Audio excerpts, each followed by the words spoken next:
আপনার সুগার বাড়ছে, কিন্তু এরকম পরিমাণে বাড়ছে যেটা আপনার ডায়াবেটিস হয়নি। তাহলে এই স্টেজটাকে আমরা কি বলি? এই স্টেজটা হচ্ছে প্রি ডায়াবেটিস, ডায়াবেটিস হওয়ার আগের স্টেজ।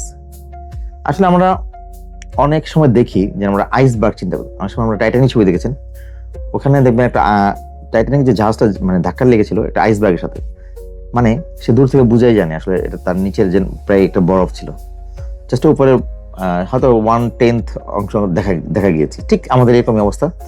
বাংলাদেশের মোস্ট অফ দ্য কেসে দেখা যাচ্ছে প্রি ডায়াবেটিস অবস্থায় আছে, কিন্তু আমরা জানিই না। তো দেখা যাচ্ছে ডায়াবেটিসের পরিমাণ অনেক অল্প দেখা যাচ্ছে। এই প্রি ডায়াবেটিসের তার লেভেলটা জানা দরকার। তাহলে সেই জন্য আমাকে কি করতে হবে?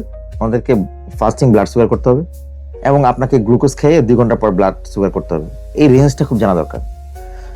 ডায়াবেটিস আমরা বলি ঠিক আছে যে আমরা ফাস্টিং যদি কখনো 7-এর উপরে থাকে সেটা বলে ডায়াবেটিস, কিন্তু যদি এটা এরকম হয় যে 5.6 থেকে 6.9 মধ্যে, তাহলে কিন্তু প্রি ডায়াবেটিস। আর 2 আওয়ার্স আফটার গ্লুকোজ দেওয়ার পরে আমরা যদি যে সুগারটা মাপি সেটা হচ্ছে 7.8 থেকে যদি 11 হয় সেটা হচ্ছে প্রি ডায়াবেটিস।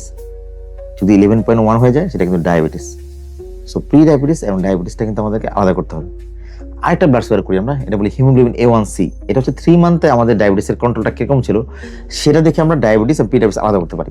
যদি এটা এরকম হয় 5.7 to 6.4, তাহলে কিন্তু এটা প্রি ডায়াবেটিস। আর যখন 6.5 হয়ে যাবে সেটা হচ্ছে ডায়াবেটিস। সো এই রেঞ্জটা খুব জানা দরকার। আমি সবাইকে বলবো যারা একটু স্থূলতা আক্রান্ত, যাদের ফ্যামিলি হিস্ট্রি আছে ডায়াবেটিস, এবং যাদের 45 হয়ে গেছে, এবং যাদের কার্ডিওভাস্কুলার রিস্ক আছে, হাইপারটেনশন রোগী, যাদের কোলেস্ট্রল হাই, তারা কিন্তু অবশ্যই বছরে একবার হলেও এই fasting blood sugar 2 hours after 75 glucose করবেন। আমরা যদি প্রি ডায়াবেটিসটা আগে ধরে ফেলতে পারি তাহলে কিন্তু একে রিভার্স করা সম্ভব। কারণ এই প্রি ডায়াবেটিস অবস্থায় আপনি থাকেন, একটা খারাপ দিক আছে, আপনার হার্টের অলরেডি ইনভলভ হয়ে যাবে, আপনার চোখে ইনভলভ হয়ে যাবে, এবং আপনার আমরা বলি পেরিফেরাল ভাস্কুলার ডিজিজ, ওই ভেসেলগুলো ধরা শুরু হবে, এই ম্যাক্রোভাস্কুলার ডিজিজগুলো কিন্তু ধরা শুরু হয়ে যাবে। সো আমরা যদি আর্লি ধরতে পারি তাহলে কিন্তু এগুলো সম্পূর্ণ রিভার্স করা সম্ভব। এবং এটা বলা হয় প্রতি বছরে 7 to 10% চান্স থাকে ডায়াবেটিস হওয়ার। তাহলে দেখা যাচ্ছে আপনি শুরুতে যদি না ধরতে পারেন তাহলে কিন্তু 10 বছরের মধ্যে আপনার ডায়াবেটিস হবেই।